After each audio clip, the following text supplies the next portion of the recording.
अस्सलामुअलैकुम, good morning. क्या हाल चाल है आप सब लोगों का। अपने शो में खुशामदीद कहती हूँ। मेरा नाम है आयशा यूसुफ और आज आगाज़ करते हैं हम एक अच्छी खबर से। जी हाँ, अच्छी खबर है और वो ये कि ईद के बाद तमाम पाकिस्तानियों को वैक्सीन लगने वाली है। जी हाँ, हम रोज़ाना बात करते हैं कि किस तरह से बहुत ज़्यादा ज़रूरी है, अगर कोरोना को कंट्रोल करना है तो फौरी तौर पर तमाम लोगों तक वैक्सीन पहुँचनी चाहिए। तो सरबराह NCOC असद उमर ने यह ऐलान कर दिया है कि ईद के बाद तमाम पाकिस्तानियों के लिए वैक्सीन अवेलेबल होगी और सबको लगना भी शुरू हो जाएगी। तो आई होप कि जल्द से जल्द ये जो उन्होंने दावा किया है ये पूरा हो और तमाम पाकिस्तानी जो है उनको वैक्सीन लग जाए। बहरहाल 24 घंटे के दौरान अगर हम बात करें, कोरोना के 5312 केसेस सामने आए हैं और ये नया स्ट्रेन जो है कोरोना वैक्सीन और कोरोना के जो वायरस है उसके लिए ज़रूरी है कि सबको ख्याल करना है। ख्याल करना बहुत ज़्यादा ज़रूरी है। 5000 से ऊपर केसेस अब जा चुके हैं, तो आप खुद देख लें कि किस तरह से आपने SOPs पर अमल दरामद करना है। इसके अलावा आज वज़ीर-ए-आज़म इमरान खान लाहौर आ रहे हैं। यहाँ पर जो उनका अपार्टमेंट्स का मंसूबा है नया पाकिस्तान हाउसिंग स्कीम के तहत, उसका उन्होंने इफ्तिताह करना है। 35,000 अपार्टमेंट्स जो हैं वो बनेंगे और वो आम लोगों में तकसीम किए जाएंगे। जिस तरह से कुरानदाजी होगी वो तमाम लोगों के लिए अवेलेबल होंगे। इस पर भी बात करेंगे। आज के टॉपिक्स जो हैं उनकी बात कर लेते हैं। NA-75 डस्का कल है 10 अप्रैल और दोबारा से ज़िमनी इंतखाब यहाँ पर हो रहा है। पूरे हल्के में हो रहा है। पहले ये कहा जा रहा था कि 30 हल्कों में होगा या फिर पूरे हल्के में होगा, तो फाइनली अभी फैसला हो गया कि पूरे हल्के में इंतखाब हो रहा है। इस पर हमें डिटेल से बात करनी है। इसके साथ साथ कैमल ब्रीडिंग की एक कल खबर सामने आई है कि मसनूई तरीके से कैमल ब्रीडिंग की गई है। ये क्या मामला है, ये किस तरह से किया गया है, इस पर भी बात करेंगे। और टीचर की आज बात कर लेते हैं। एक ऐसा टीचर हमारे साथ मौजूद होगा जो पढ़ाता तो है ही, जो बहुत मुश्किल सब्जेक्ट, बहुत ही ड्राई सब्जेक्ट पढ़ाता है, लेकिन जब स्टूडेंट्स वो देखता है कि थोड़े से बोर हो गए हैं तो वो गुनगुनाना शुरू कर देता है और एंटरटेनमेंट भी जो है वो अपने स्टूडेंट्स के लिए लेकर आ जाता है। तो उनसे भी आपकी मुलाकात करवाएंगे। आगाज़ करते हैं अपने पहले टॉपिक से। NA-75 डस्का के ज़िमनी इंतखाब के लिए री-पोलिंग जो है उसका अमल कल शुरू होगा और कल हम ये देखेंगे कि किस तरह से इलेक्शन कमीशन ने दोबारा से जो इक़दाम किए हैं, जो इंतज़ामात किए हैं, वो कहाँ तक पहुँचे हैं। क्या इलेक्शन कमीशन इस मरतबा कामयाब हो पाएगा, क्योंकि जब भी इंतखाब होता है तो तमाम जमातें जो हैं, जीतने वाली जमात तो इतने नहीं, लेकिन जो हारने वाली जमात होती है वो ख़ास तौर पर इलेक्शन कमीशन पर इल्ज़ामात लगाती है। ये कहा जाता है कि धांधली हुई है। और इससे पहले जो NA-75 डस्का का इंतखाब हुआ था उसमें ये कहा गया था कि जो वहाँ पर पोलिंग अमला था वो ही गायब हो गया था, जिसकी वजह से सारी सूरत हाल ख़राब हो गई। और उसके बाद पहले इलेक्शन कमीशन में इसको चैलेंज किया गया और फिर सुप्रीम कोर्ट में इसको लेके गए और सुप्रीम कोर्ट की जानिब से अब ये कहा गया है कि दोबारा से इलेक्शन होगा। तो कल इलेक्शन होने जा रहा है। इसी पर बात कर लेते हैं। हमारे साथ मौजूद हैं तहरीक इंसाफ की रहनुमा फिरदौस आशिक साहिबा। फिरदौस साहिबा, बहुत शुक्रिया हमें ज्वाइन करने के लिए। NA-75 डस्का के ज़िमनी इंतखाब में नून लीग और PTI दोनों जमातें जीत का दावा कर रही हैं और 10 अप्रैल को जो अब मुकाबला, यानी कि कल जो मुकाबला होने जा रहा है, उससे क्या उम्मीदें वाबस्ता हैं आप? 10 अप्रैल का जो इंतखाबी मार्का है वो इसलिए बाकी इलेक्शन से मुख्तलिफ होगा कि उस तहसील में और फिर डिस्ट्रिक्ट के अंदर कोरोना SOPs पे अमल दरामद के लिए इंतहाई किस्म के सख्त इकदाम जो है वो ज़िले इंतज़ामिया ऑलरेडी ले, क्योंकि मल्टीपल जो इस हल्के के अंदर जो UCs हैं वो लॉकडाउन का शिकार हैं। कैंडिडेट जो है उसको एक्सेसिबिलिटी नहीं है और उस तरह से पब्लिक इंट्रैक्शंस और जो उसका एक इलेक्शन की गहमा गहमी और माहौल होता है वो कोरोना की वजह से किसी भी कैंडिडेट को दस्तयाब नहीं है। अब जो वोटर्स हैं, जब उन्होंने पोलिंग स्टेशंस पे आना है तो लाइनों में लगना है और वहाँ सोशल डिस्टेंसिंग कैसे इंश्योर होगी। वहाँ पे एक ही थंब पैड जो है, इंक पैड जो है, उस पे मल्टीपल लोगों ने निशान लगाने हैं और कांटेक्ट उनका इस्टेब्लिश होना है इंक के साथ। तो उस इंक पैड से किस तरह हम सिक्योर करेंगे कि एक को कोरोना दूसरे को ना फैले। और इसके साथ साथ तीसरी जो चीज़ है मेरे सामने, जो चैलेंज है वो ये है कि कोरोना के खौफ में मुब्तला जो वोटर्स हैं वो उनका टर्न आउट बहुत कम होगा, जिसकी वजह से जो उस हल्के का हकीकी जो एक जज्बा, जोश और एक रवायती इलेक्शन का माहौल है वो नहीं उसको दस्तयाब होगा। और इन सारे क्वेश्चंस और क्वेरीज और इस सवालनामे के साथ वो इलेक्शन जो होने जा रहा है, तो मैं उसमें उम्मीद करती हूँ कि डेफिनेटली जो भी टर्न आउट हो, जितने लोग भी आएँ, क्योंकि एक बेंचमार्क बनाया हुआ है ख़ुद इलेक्शन कमीशन ने कि सर्टन परसेंटेज तक अगर वोटर टर्नआउट उसका नहीं होता तो फिर उस इलेक्शन के नताइज के हवाले से तहफ़्फ़ुज़ात हैं और अल्टीमेटली उसको फिर असर नौ देखना पड़ता है। तो ये सारी सिचुएशन को सामने रखते हुए हमें देखना है कि 10 अप्रैल का जो सूरज है वो अल्टीमेटली एक चैलेंज लेके तुलू होगा और वो चैलेंज होगा कि किस तरह से हम कोरोना से भी लोगों को बचाएं और ओवरऑल वहाँ एक आइडियल कंड्यूसिव एनवायरनमेंट क्रिएट करें कि वहाँ एक फेयर फ्री ट्रांसपेरेंट इलेक्शन जो है वो उसको यकीनी बनाया जाए।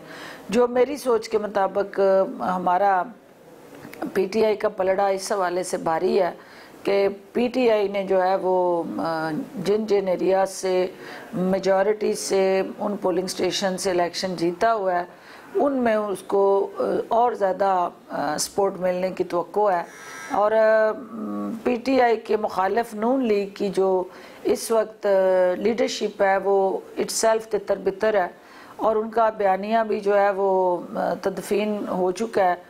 और जब ऐसी सूरत हाल हो कि ना जमात की कमांड हो, ना जमात की लीडरशिप हो और ना ओवरऑल कोई उनका बयानिया हो, तो अवाम उस हल्के के जो हैं वो समझते हैं कि जो कौम के लिए खड़े होते हैं वो कौम के साथ खड़े होते हैं और जो अपने बाल बच्चों के लिए खड़े होते हैं वो बाल बच्चों के साथ होते हैं। तो वो फैसला उन्होंने किया हुआ है कि जो बाल बच्चों के साथ हैं वो लंदन में मुकीम है और जो कौम के साथ हैं वो कोरोना के बावजूद यहाँ अपने लोगों के साथ खड़े हैं। अच्छा फिरदौस साहिबा, कल जो पोलिंग होने जा रही है उसको शफाफ बनाने के लिए पंजाब हुकूमत किस तरह से ताउन करा है इलेक्शन कमीशन से? पहले भी इलेक्शन कमीशन ने जो सपोर्ट और तावन मांगा वो उसको यकीनी बनाया और इस वक्त भी जो अमले की तैनाती से लेके लॉ एंड ऑर्डर की सिचुएशन को बेहतर बनाने तक की जो जिम्मेदारियां हैं उसको अदा करने के लिए हम पुरज़म है और हमारा जो सरकारी अमला है वो presiding officer, assistant presiding officers और पोलिंग स्टाफ की शक्ल में मुख्तलिफ पोलिंग स्टेशनों पे तैनात होगा और अल्टीमेटली जो RO है हमारे इस हल्के के अंदर उनकी जो जिम्मेदारियां हैं वो हम पूरी उम्मीद हैं कि वो अपनी आइनी और कानूनी जिम्मेदारियां अदा करेंगे और जहां सूबाई हुकूमत से उनकी कोई मदद चाहिए होगी हम बगैर किसी लहतुलाल के उनको वो मदद फराहम करेंगे।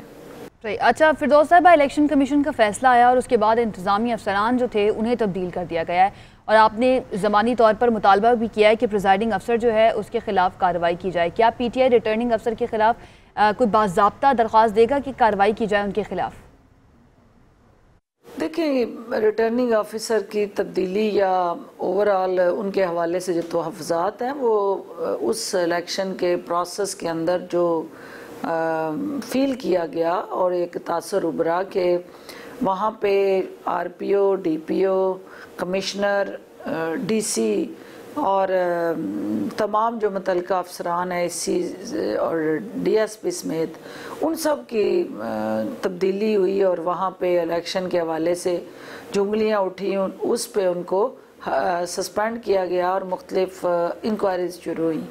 लेकिन RO साहब जिनकी कानूनी और आइनी ज़िम्मेदारी है साफ शफाफ इलेक्शन को यकीनी बनाना, सुप्रीम कोर्ट ने भी इस हवाले से अपने तहफ़्फ़ुज़ात दिए कि इलेक्शन कमीशन अपना आइनी किरदार अदा करने में नाकाम रहा। तो उस RO के हवाले से जो कि ज़िम्मेदारी उन्होंने जिस अंदाज से अदा करनी चाहिए थी नहीं की, तो तहफ़्फ़ुज़ात तो हमारे हैं लेकिन हम ये चाहते हैं कि आगे बढ़ा जाए, आगे देखा जाए और हुकूमत जो है किसी सरकारी अफसर को किसी तरह से भी हम कानून से हट के कोई भी ऐसा कदम नहीं उठाना चाहते और हम ये चाहते हैं कि कानूनी दायरा कार के अंदर रह के मुतल्लिका RO साहब जो हैं अपनी आइनी ज़िम्मेदारियां अदा करें और हुकूमत उनकी सहूलतकारी करे और ये वक्त साबित करेगा, ये 10 अप्रैल का दिन साबित करेगा कि वो अपनी ज़िम्मेदारियों को किस तरह से और किस अंदाज से। अच्छा, इलेक्शन कमीशन ने जो प्रिजाइडिंग अफसरान लापता हुए थे वो क्या मामला था, उसके लिए एक फैक्ट फाइंडिंग कमेटी तश्कील दी थी और सुप्रीम कोर्ट ने भी इस नुक्ते को खासी अहमियत दी थी। पंजाब हुकूमत ने भी तो कोई तहकीकात की होंगी, कहाँ गए थे आखिर ये 10 प्रिजाइडिंग अफसरान, कुछ इस बारे में आपको इल्म है? बनाई गई है, उसके TORs अगर आप पढ़ लें तो उन TORs में बहुत सारी ऐसी जिम्मेदारियां जो इलेक्शन कमीशन की थी, जो सूबाई इंतज़ामिया की नहीं थी। लेकिन अब चूँकि कमेटी बन गई है तो let the committee probe the issue और उनकी फाइंडिंग्स आने दे, और यकीनन जो कमेटी की रिकमेंडेशंस होंगी उसके मुताबिक हुकूमत उस पर अमल करेगी। अच्छा फिरदौस साहिबा, आप लोग ये इल्ज़ाम लगा रहे हैं कि नून लीग ने इलेक्शन के दिन अमन अमान ख़राब किया था, जबकि नून लीग आपके ऊपर इल्ज़ाम लगा रही है। अब एक मरतबा फिर से इलेक्शन होने जा रहा है, पंजाब हुकूमत ने ऐसे क्या इकदाम किए हैं कि दोबारा से उस तरह की सूरत हाल पैदा ना हो, दोबारा से नक्स अमन का ख़तरा ना हो? क्या फायरिंग करने वाले जो थे उनमें से किसी को गिरफ्तार किया गया है? इसने फायरिंग की और वो कैमरे की आंख ने उसको महफूज किया, और या उसके मुतल्लिका हक़ाइक़ सामने आए तो उन पे FIRs भी हुई और गिरफ्तारियां भी हुई। लेकिन जहां तक इस इशू का ताल्लुक है कि जो पोलिंग स्टेशन के बाहर फायरिंग करके जिन PTI के कारकुनान को कत्ल किया गया और फिर ज़ख्मी किया गया, वो केस भी अदालत में ज़ेर समाअत है। और जो नून लीग का मुल्ज़म है, जो मेन कल्प्रेट है और कातिल है, वो मुल्क से फ़रार हो चुका है, और बाकी जो उसके साथ को एक्यूज़्ड हैं वो इस वक्त गिरफ़्तार हैं। इस हवाले से अदालत क्या फ़ैसला करती है कि वो जो हमारा मफरूर है वो वापस लाने में, और अल्टीमेटली जो गिरफ्तारान हैं उनको सज़ा देने में, ये अब बॉल जो है वो कोर्ट के पास है कि वो किस तरफ इसको हिट करें। लेकिन मुझे यकीन है कि वहाँ कानून की अमलदारी हो। सही, यानी कि पंजाब हुकूमत पूरी तरह से तैयार है इलेक्शन कमीशन के साथ ताउन करने के लिए। कल जो पोलिंग हो रही है उसमें आप लोगों की भी यही कोशिश है कि शफाफ तरीके से हो। बहुत शुक्रिया फिरदौस आशिक अवान साहिबा हमारे साथ मौजूद थी। पाकिस्तान तहरीक इंसाफ का मौक़िफ़ तो आ गया है, कुछ नून लीग का मौक़िफ़ भी जान लेते हैं, क्योंकि यही दो पार्टियां जो हैं बेसिकली आमने सामने हैं NA 75 डस्का के इंतखाब के लिए। तो आज़मा बुखारी साहिबा नून लीग की रहनुमा हमारे साथ मौजूद हैं, उनसे मज़ीद बात करते हैं। आज़मा साहिबा, बहुत शुक्रिया हमें ज्वाइन करने के लिए। कल इंतखाब होने जा रहा है एक मरतबा फिर से NA 75 डस्का में। नून लीग और PTI दोनों जानिब से बड़े बड़े दावे सामने आ रहे हैं कि हम ही ये इंतखाब जीतेंगे। आप क्या समझती हैं, कल क्या होगा? बिस्मिल्लाहिर्रहमानिर्रहीम। देखिए, मैं दावे नहीं करती, और दावे यकीनन खुदा ताला को पसंद नहीं है, इज्जत जिल्लत उसके हाथ में है। लेकिन रिकॉर्ड देखने की बात है कि आज तक का जो है ये PMLN का हल्का रहा है, और इससे ज़ारे शाह साहब जिनकी बेटी इस वक्त इलेक्शन लड़ रही हैं, वो यहाँ सर MNA और MPA हमेशा होते रहे 7 दफ़ा। उनको सदाबहार जो है वो पार्लियामेंटेरियन कहा जाता था। और जितने भी सर्वेज अभी तक उस हल्के में हुए हैं वो सब अल्लाह का शुक्र है कि वो शो कर रहे हैं कि नौशीन इफ्तिखार साहबा जीत रही हैं, और पिछली दफ़ा भी वो जीती हुई थी अगर प्रिजाइडिंग अफसर जो है वो धुंध में गुम ना हो जाते थे। शफाफ इलेक्शन को कहा जाता है कि ये जमहूरियत की बुनियाद है, लेकिन जब भी इस मुल्क के अंदर कोई इलेक्शन होता है तो उस पर धांधली का इल्ज़ाम लग जाता है। आपको क्या लगता है, मसला है किसका? सियासी जमातों का, इलेक्शन कमीशन का, या फिर ये पूरे निज़ाम का ही मसला है? तीनों का मसला है, और उसमें सबसे ज्यादा जिम्मेदारी जो है वो इलेक्शन कमीशन ऑफ पाकिस्तान पे होती है। लेकिन मुझे खुशी ये है और मुझे हैरत भी है कि पिछले कुछ अरसे से इलेक्शन कमीशन ऑफ पाकिस्तान अपने पैरों पे खड़े होने की कोशिश भी कर रहा है, और उसने अपने आप को आज़ाद और बाइख्तियार जो इदारा है वो साबित करने की कोशिश भी की है। और इसके साथ साथ सियासी जमातों की भी जिम्मेदारी होती है कि वो इलेक्शन प्रोसेस को सीरियस लें और उस पर जो है वो कवायद और ज़वाबित को जो है वो फॉलो करें। और निज़ाम जो है वो भी बहुत इंपॉर्टेंट है इसके अंदर, कि जो हुकूमत है वो ख़ास तौर पर इलेक्शंस को जो है मनूवर करने की कोशिश करती है। हम 2018 का रोना रोए आपके साथ, और 2018 में पंजाब असम्बली का इलेक्शन हम जीते हुए थे, हमारी 9 सीटें ज़्यादा थी, लेकिन फिर भी हम हुकूमत नहीं बना सके इस निज़ाम की वजह से। जो मुदाखलत होती है इलेक्शन प्रोसेस के अंदर वो कहीं से भी हो, उसको नहीं होना चाहिए, और उसके लिए हमें इलेक्शन कमीशन को बाइख्तियार बनाना और आज़ाद बनाना बहुत जरूरी है। सही। अच्छा आज़मा साहिबा, आपसे पहले फिरदौस आशिक अवान साहिबा भी हमारे साथ मौजूद थी, और उनसे भी मैंने ये सवाल किया था कि पंजाब हुकूमत किस तरह से ताउन कर रही है। तो वो कहते हैं कि हम भरपूर ताउन के लिए तैयार हैं कि कल का इंतखाब जो है वो शफाफ भी हो और अमन व अमान भी कायम रहे। तो आप मुतमईन हैं पंजाब हुकूमत जो इकदाम कर रही है उनसे? बिल्कुल नहीं, और जो है वो एक फायरिंग का वाकया हुआ है, और हमने उसके लिए जो है वो डाल दी है, दरखास्त भी दी है, और रिटर्निंग अफसर जो है उन्होंने भी जो है उस दरखास्त को साइन किया है कि डस्का के अंदर फायरिंग जो है की गई, एक शख्स जो है वो अगवा कर लिया गया, हमारा एक कारकुन था वो अगवा हो गया है। तो ये हालात अगर 48 घंटे पहले से शुरू हो गए हैं तो इससे अंदाजा लगाया जा सकता है कि ये जो जोर जबरदस्ती की सियासत है इससे कितना नुकसान पहुंचेगा।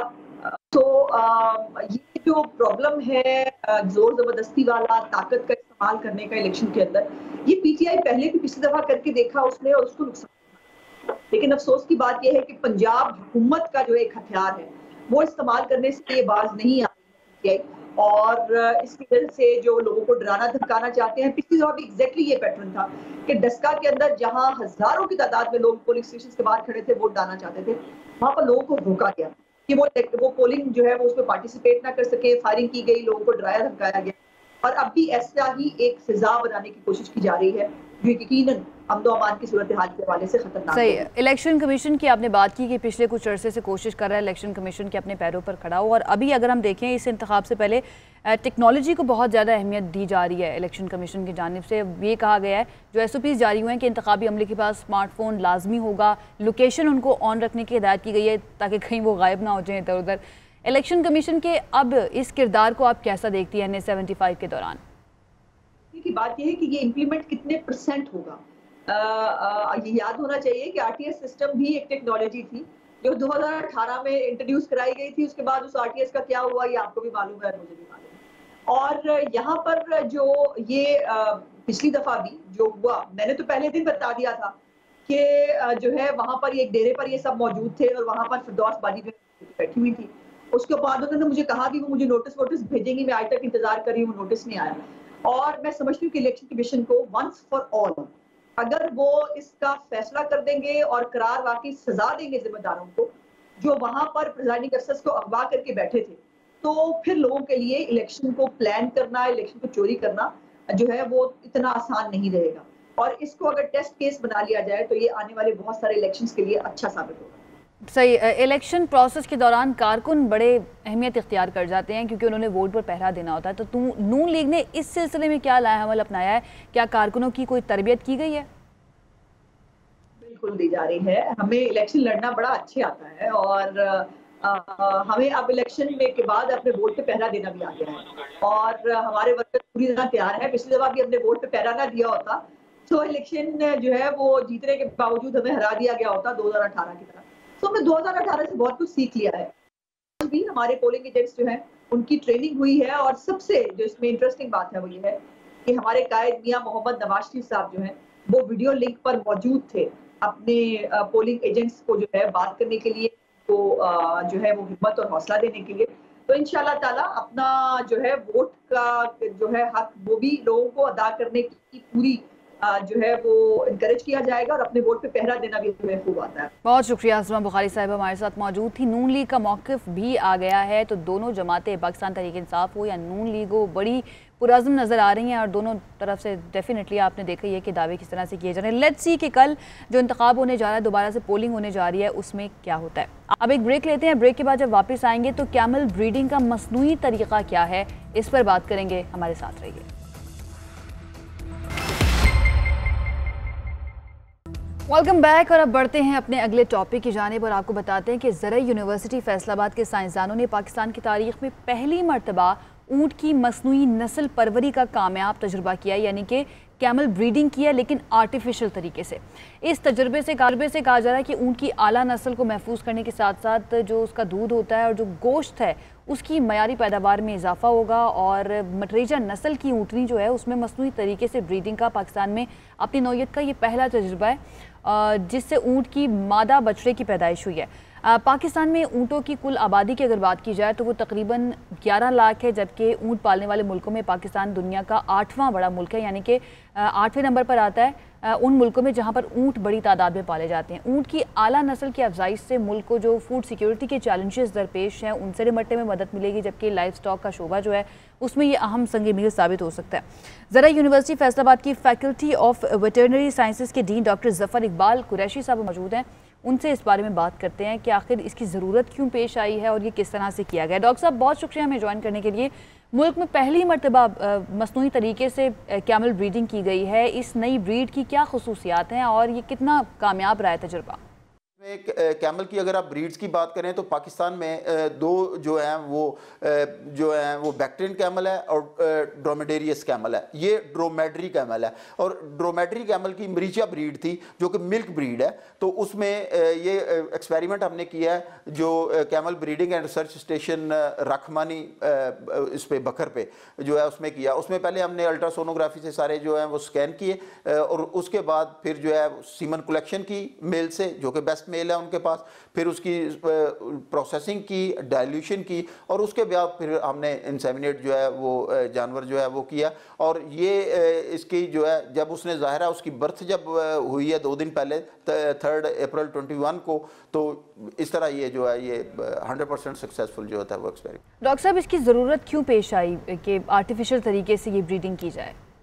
उसकी वजह, सबसे बड़ी वजह ये होती है कि जब हम आर्टिफिशियल इंसेमिनेशन या रिप्रोडक्टिव बायोटेक्नोलॉजी की बात करते हैं तो हम करते हैं एलीट एनिमल्स की बात करते हैं। अच्छे एनिमल को आगे स्प्रेड करना है, सिर्फ जस्ट नंबर नहीं बढ़ाना, अच्छे एनिमल विद गुड कैरेक्टरिस्टिक्स जो है उसको आगे बढ़ाना है। तो उसमें रिप्रोडक्टिव बायोटेक्नोलॉजी में बेसिक जो है ये आर्टिफिशियल इंसेमिनेशन जो होती है। नॉर्मली कन्वेंशनल मेथड जो है या नेचुरल ब्रीडिंग का मेथड जो है कि एक मेल एक फीमेल को जो है वो सर्व करेगा, लेकिन उसमें जो वॉल्यूम है उस सीमन का जो होता है उससे ज़्यादा एनिमल जो है वो इंसेमिनेट, इस तरह ज़्यादा एनिमल्स में अच्छे कैरेक्टरिस्टिक्स जो है वो तेज़ी के साथ जो है वो स्प्रेड करते हैं। अच्छा डॉक्टर साहब, क्या इस तरह के और भी सेंटर्स मुल्क में मौजूद हैं और क्या फंड्स मिलते हैं इस तरह की ब्रीडिंग के लिए? गवर्नमेंट ने वैसे लाइफ स्टॉक सेक्टर आजकल जो है इस पर काफ़ी काम हो रहा है। Life stock and dairy development department काफ़ी काम कर रही है और हमारा जो है ये जो एक्सपेरिमेंट जो हमने किया है ये भी in collaboration with the life stock and dairy development department जो है यही उसी की वजह से जो है ये कामयाब हुआ है। इसमें इनके पास कैमल जो है ये इसमें है रखमानी में है, उसके बाद इनके कैमल जो है करानी वाला में है, पिंडी के पास जो है उस जगह पे कैमल है। रिसर्च जिस लेवल पे होनी चाहिए उस लेवल पे जो है रिसर्च नहीं हो रही और फंड्स जो है वो यूनिवर्सिटीज़ में ज़ाहिर है अवेलेबल भी हैं और स्पेशल अगर तवज्जो दी जाए गवर्नमेंट की हो कि जो साइंटिस्ट जो हैं वो काम कैमल पे जो कर रहे हैं उनको जो है वो सपोर्ट लाजमी करना चाहिए ताकि इसका मैक्सिमम बेनिफिट जो है in a shorter period of time जो है वो किया जा सके। डॉक्टर साहब, आखिर में ये बताएं कि ऊँट पालना पाकिस्तान में कितना मुनाफा बख्श कारोबार हो सकता है और क्या लोगों में आगाही मौजूद है इस बारे में? आगाही जो है वो अवेयरनेस जो है वो कम है और जहाँ तक इसका है कि पालने की बात ये है, ये अगर आप देखें कि ट्रैक्ट जो है इसका कुछ जो है चोलिस्तान वाला सारा इलाका जो है ये पंजाब में भी है, कैमल जो है कैमल खैबर पख्तूनख्वा में है, बलूचिस्तान में है जो है उसमें और सिंध में भी है। अच्छा, इसमें है ये कि कुछ लोग जो है वो तो होली सोली इस पे डिपेंड करते हैं अपनी लाइफ जो है गुजारने के लिए। यहाँ से मीट मिलता है, कैमल मिल्क जो है, और उसके बाद जो है इसके डिफरेंट बेनिफिट्स जो हैं वो एनिमल को जो है वो सेल कर लेते हैं। अभी तक जिस तरह मैंने पहले आपको गुजारिश की है कि कैमल की टोटल पॉपुलेशन जो है पिछले 10-12 साल से बिल्कुल इंक्रीज़ नहीं हुई। 0.9 to 1.1 पे जितनी लाइफ स्टॉक सेंसेस आ रहे हैं उसमें यही फिगर जो है ये इसकी दी जा रही है। अभी आपने देखा होगा कि हमारे आम होता है कि वो जानवर जो है कैमल जो है वो मोहल्लों में लेके फिर रहे होते हैं जी कि खालिस दूध जो है ये कैमल का जो है ये आप ले लें, लेकिन ये खालिस दूध सामने उन्होंने मिल्किंग की होगी, खालिस इस हवाले से होगा, लेकिन ज़रूरत इस बात की है कि इंटेंसिव मैनेजमेंट सिस्टम, जिस तरह हमने आजकल जो है ये डेयरी फार्म जो है ये इंटेंसिव मैनेजमेंट सिस्टम पे हैं जिसमें हज़ारों की तादाद में जानवर जो है उनको मैनेज किया जाता है एक फार्म के अंदर। तो ज़रूरत है कि कैमल की इंटेंसिव मैनेजमेंट सिस्टम में जो है इसको रखा जाए क्योंकि उससे मीट की क्वालिटी और दूध जो है ये भी जो है ये इंक्रीज होता है। सही, यानी वसाइल की कमी है जिस वजह से रिसर्च जिस पैमाने पर होनी चाहिए उस पैमाने पर नहीं हो पाती है, लेकिन उसके बावजूद अपनी मदद आपके तहत जितनी हो सकती है हमारे साइंटिस्ट जो हैं वो रिसर्च कर रहे हैं। डॉक्टर ज़फ़र इकबाल कुरैशी साहब हमारे साथ मौजूद थे, बहुत शुक्रिया हमें ज्वाइन करने के लिए। अब एक ब्रेक लेते हैं, ब्रेक के बाद जब वापस आएंगे तो दीगर हम टॉपिक्स पर बात करेंगे, हमारे साथ रहिए। Welcome back. और अब आखिरी हिस्से में हम ज़रा याद करते हैं अपने स्कूल को, अपनी क्लासरूम को। आप सबको याद होगा कैसा माहौल होता था क्लासरूम्स का। आप जो है ना इधर से उधर टीचर की मर्ज़ी के बगैर नहीं हो सकते, ज़ोर से हंस नहीं सकते हैं। एक ख़ास किस्म का नज़्म ज़ब्त जो है वो होता था। और सच्ची बात यह है कि बहुत सारे स्टूडेंट्स जो हैं वो क्लासरूम में जब भी लेक्चर हो रहा था तो उससे बोर हो जाते थे। लेकिन कुछ टीचर्स ऐसे भी होते हैं जिनको पता होता है कि स्टूडेंट्स का इंटरेस्ट जो है वो किस तरह से आपने बरकरार रखना है, और जब उनको लगता है कि स्टूडेंट्स थोड़ा सा बोर हो रहे हैं तो वो किसी न किसी तरीके से, क्योंकि हमारे जो टीचर्स थे वो अक्सर हमें अपनी ज़िंदगी की कहानियाँ सुनाना शुरू कर देते थे, वो बड़ी इंटरेस्टिंग होती थी, तो हमें बड़ा मज़ा आता था। आज हम आपकी मुलाकात करवाते हैं एक ऐसे टीचर से जिनका नाम है राहील फैज़ान हैदर। पढ़ाते तो ये अकाउंटिंग है, जो कि बहुत ही ड्राई सब्जेक्ट करार दिया जाता है, लेकिन जब इनको नज़र आता है कि इनके स्टूडेंट्स थोड़ा बोर हो रहे हैं तो ये गुनगुनाना शुरू कर देते हैं। उनसे बात। राहील साहब कैसे हैं आप? बहुत शुक्रिया हमें ज्वाइन करने के लिए। आप पढ़ाते भी हैं, गुनगुनाते भी हैं, तो क्लास का माहौल जो है वो काफ़ी खुशगवार रहता होगा और आप यकीनन स्टूडेंट्स के फेवरेट टीचर होंगे। ये ख्याल आपको कैसे आया और तलबा कैसा रिएक्ट करते हैं, कैसा फीडबैक देते हैं? जो हमारे स्टूडेंट्स हैं वो प्रोफेशनल स्टूडेंट्स हैं और उनकी जो स्टडीज़ हैं CA CCA की स्टडीज़ वो लोग करते हैं। तो जो भी मतलब हम आफ्टर 1 आवर की क्लास होती है, मतलब उसके बाद 5 मिनट 6 मिनट्स वो लोग जो है ना वो बाकी एक्टिविटीज़ की बजाय वो लाइक करते हैं कि चलें सर आप कुछ गुनगुना लें, जिससे जो है वो थोड़ा सा अच्छा फील करते हैं वो, और दोबारा से फिर मतलब प्रैक्टिस वगैरह करनी होती है उन्हें क्वेश्चंस वगैरह की, फिर वो 1 घंटा नेक्स्ट जो है ना वो प्रैक्टिस वगैरह जो है ना वो करते रहते हैं, जिसकी वजह से मतलब एक आना सा माहौल बना रहता है और उनसे मुझे क्वेश्चन पूछने में, मुझे उन्हें बताने में थोड़ी सी आसानी रहती है। इसका मतलब है कि स्टूडेंट्स के फेवरेट टीचर हैं आप ये बताएं कि आपका फेवरेट सिंगर कौन है और किसको सुनना ज़्यादा पसंद करते हैं, कौन सा गाना ज़्यादा पसंद है? वैसे तो बहुत सारे ऐसे सॉन्ग्स हैं, जब मैं ख़ुद पढ़ा करता था तो मैं साथ सुनता रहता था, और मेरा जो फेवरेट सिंगर है वो नुसरत फ़तेह अली ख़ान है, और उसके बाद राहत फ़तेह अली ख़ान को अच्छी तरह से जो है वो मैं सुनता रहता हूँ। बाकी आज जो भी चल रहा है सिंगर, कोई भी आवाज़ है वो अच्छी सी गुनगुना लेता हूँ मैं, तो फेवरेट तो मेरे यही हैं जो हमारे उस्ताद हैं। अच्छा राहील साहब, ये कहा जाता है कि पढ़ाई के दौरान थोड़े थोड़े वक्फे लेना बहुत ज़्यादा ज़रूरी है, और आपने क्योंकि एक डिफरेंट तरीका अपनाया है कि 1 घंटे की क्लास है तो 4-5 मिनट के लिए आप थोड़ा सा माहौल मुख्तलिफ कर देते हैं, तो इससे क्या पढ़ाई में भी फ़र्क पड़ा है? टीचर के साथ एक बॉन्डिंग बन जाती है स्टूडेंट की, कि वो हर चीज़ अपनी शेयर करना शुरू कर देते हैं। नॉर्मली ये होता है कि बच्चे आपस में बातें कर रहे होते हैं, अक्सर मैंने ये देखा था जहाँ भी जॉब भी की कहीं किसी कॉलेज में, तो वो स्टूडेंट जो है ना वो बहुत सारी चीज़ें ऐसी होती हैं जो आपस में शेयर कर रहे होते हैं और वो टीचर तक नहीं पहुँचाते। तो मैंने समझा कि मुझे अगर अपने स्टूडेंट्स का ही मैं दोस्त बन जाऊँ तो उनके साथ एक अच्छा जो है वो मेरा रिलेशनशिप बन सकता है, जिससे वो सारी बातें मुझे बता सकते हैं। इस वजह से फिर जब क्योंकि 4 से 5 घंटे हर स्टूडेंट यहाँ पर पढ़ रहा होता है, तो हर घंटे के बाद एक छोटी सी 5 मिनट ले ली, उसमें थोड़ा सा गुनगुना लिया, तो ये चीज़ मुझे इस वजह से भी अट्रैक्टिव लगी कि मैं जान सकूं कि जो स्टूडेंट हैं उनकी प्रॉब्लम्स क्या हैं, और इस वजह से मुझे आसानी होती है उन्हें टीच करने में। सही। राहील साहब, आज आप हमारे साथ मौजूद हैं और हम आपसे कुछ सुने ना तो फिर तो ये जाती होगी, कुछ सुना दे जाते जाते हमारे नाज़रीन के लिए। दिल कहता है चल उनसे मिल, उठते हैं कदम रुक जाते हैं, दिल हमको कभी समझाता है, हम दिल को कभी समझाते हैं। यूं देखूं तो मेरे दामन में क्या नहीं, दौलत का चांद है, शोहरत की चांदनी, मगर तुम्हें खो के लगे है मुझे ऐसा कि तुम नहीं तो कुछ भी नहीं, तुम क्या जानो अब हम कितना दिल ही दिल में पछताते। राहील साहब, मुझे लगता है आप गलत करियर आपने चूज़ कर लिया, आपको तो सिंगिंग में जाना चाहिए था। क्या आवाज़ है आपकी। बहुत शुक्रिया हमें ज्वाइन करने के लिए, और जो स्टूडेंट्स हैं वो भी बहुत ज़्यादा खुश होते होंगे और उनको आपसे इंस्पिरेशन भी मिलती होगी कि उन्होंने फ्यूचर में जाकर अगर टीचर बनना है तो किस तरह का बनना है। इसके साथ ही वक्त ख़त्म हो गया है, कल नहीं बल्कि हम पीर को हाजिर होंगे एक मरतबा फिर से कुछ नए अहम टॉपिक्स के साथ। तब तक के लिए अपना ख्याल रखिए, हमें इजाज़त दीजिए। अल्लाह हाफ़िज़।